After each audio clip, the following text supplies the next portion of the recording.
In this tutorial, we are building a journey. When a new lead is generated on Salesforce, a message will be sent to your Slack channel. So let's start. Select Salesforce as trigger. Then choose Create New Record as a trigger event. Select an existing connection and click on Link an Account. Choose an option for object. Now in steps, we have to send a message using Slack. Select Slack. Next, add Send a Message as action. Select an existing connection and click on Link an Account.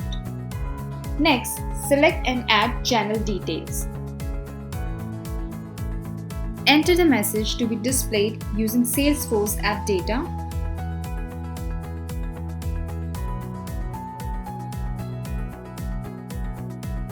Select Send Message option. We are now ready with our journey. Click on Save Changes and Start Journey. To check the output, let's go to Salesforce, add New Lead Details.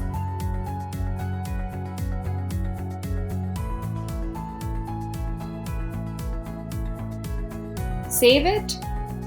The lead has now been created. Next, let's get back to our journey to check the execution. Yes, it is executed successfully. Now go to Slack. We can see the lead details on the Slack channel. In this way, we can build an automation journey to send Slack messages when a lead is added in Salesforce. I hope you like this video. To know more and get help in building automation journeys, visit quickwork.co.